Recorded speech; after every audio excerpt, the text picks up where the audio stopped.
सारे विवाद उन मस्जिदों से जुड़े हैं जिनका निर्माण दशकों पहले हुआ।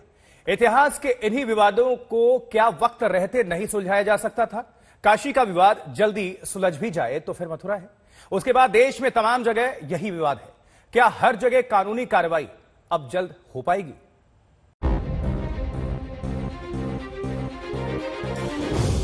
अयोध्या में तो राम मंदिर का निर्माण हो रहा है।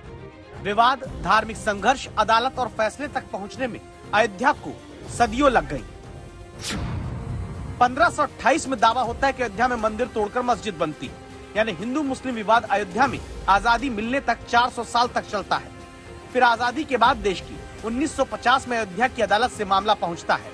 फिर 69 साल लग जाते हैं और नवंबर 2019 में अयोध्या का फैसला आता है।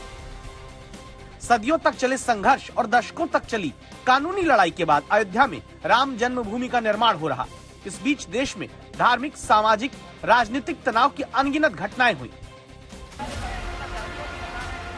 क्या इसीलिए जरूरी नहीं कि अब ज्ञानवापी विवाद का फैसला लगातार सुनवाई करके जल्द पूरा हो, ताकि इसका राजनीतिक फायदा समाज को बांट कर न कोई उठा सके? वजह ये कि मामला संवेदनशील है। हम लोगों ने अगर ये व्यवस्था ना की होती तो यहाँ 50,000 लोग होते। ये तो 500 लोग यहाँ मौजूद हैं। मस्जिद के शुक्रवार को 50,000 लोग आते हैं। नहीं, जो सेंसिटिव मैटर जब हो जाता है, ऐसे दर्शनार्थियों की भी तादाद बढ़ी। ज्ञानवापी में जितने दिन विवाद खींचेगा, अपनी अपनी आस्था के मुताबिक लोग एक तस्वीर गढ़कर रखेंगे। जैसे शिवलिंग और फव्वारे को लेकर दलीलों की दीवार अपनी अपनी खड़ी की जा चुकी है। फाउंटेन को चलाने के लिए 400 साल पहले कहाँ बिजली थी? तो हंसने मजाक वाली बात है। वहाँ फुहारा था, फुहारा है, अब फुहारा ही रहेगा। आप बस ढीठ बन के कि हमारा है, हमारा है, हमारा है चिल्लाए जा रहे हैं। ऐसे बहुत सारे लोगों को मैं आपके सामने ला सकता हूं जिन्होंने फव्वारा चलते हुए देखा है।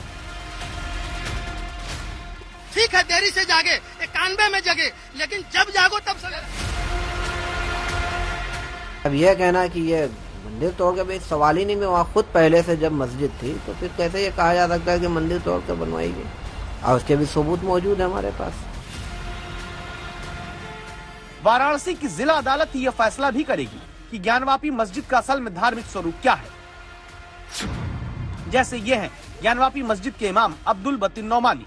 इनके मुताबिक मंदिर तो कभी ज्ञानवापी थी ही नहीं, मस्जिद ही थी।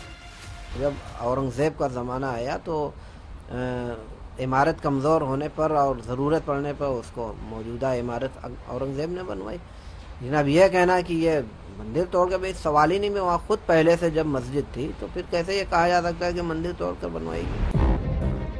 संवाददाता आशुतोष इसीलिए इतिहासकार के पास पहुंचते हैं, जो हमें मसीर आलम नाम की इतिहास की किताब दिखाते हैं। इसमें औरंगजेब के तमाम फरमान दर्ज हैं। बहुत ध्यान से इतिहास की किताब के पन्ने और बयान सुनिए। इस किताब के अनुसार 8 अप्रैल 1669 को औरंगजेब ने एक फरमान जारी किया, जिसके अनुसार उनके 3 प्रांतों में, 3 प्रोविंस में टट्टा, मुल्तान और स्पेशली बनारस के मंदिरों को ध्वस्त करने का आदेश दिया गया। इसी किताब में हमें रेफरेंस मिलता है कि 2 जून 1669 को औरंगजेब को अपडेट किया गया कि उसके हुक्म की तालीम हो चुकी है। और आदेश कब जारी किया गया था? आदेश जारी किया गया था 8 अप्रैल 1669। इतिहास के विवाद वर्तमान तक इसीलिए जारी है। क्या ऐसे विवादों का हल पहले नहीं निकल सकता था? तरीका क्या हो सकता था? भारत का इतिहास कोई सीधा सपाट इतिहास नहीं है, इसमें कोई विवाद नहीं, ऐसी बात नहीं। तो भारत में एक राष्ट्रीय नीति बननी चाहिए थी कि इस तरह के विवादित, जिनकी स्मृतियां ताजा हैं, इन स्थलों के प्रति भारत की एक राष्ट्रीय नीति कैसी होनी चाहिए ताकि भारत में समरसता बनी रहे। इंडोनेशिया में अलग अलग हिस्सों में, एक उदाहरण देना चाहूंगा कि इंडोनेशिया के अलग अलग हिस्सों में इस तरह के आपस में विवाद और डिस्प्यूट रहे हैं, लेकिन एक राष्ट्रीय नीति बनाकर वहां इनका समाधान किया गया। फिलहाल तो डर समाज की समरसता पर घिरे संकट का ही है, जिनका रास्ता एक है, अदालत में मामले लंबी तारीखों में न उलझे, लगातार सुनवाई हो। जैसे अयोध्या के मामले में सुप्रीम कोर्ट में लगातार 40 दिन आखिरी फैसले से पहले सुनवाई हुई थी।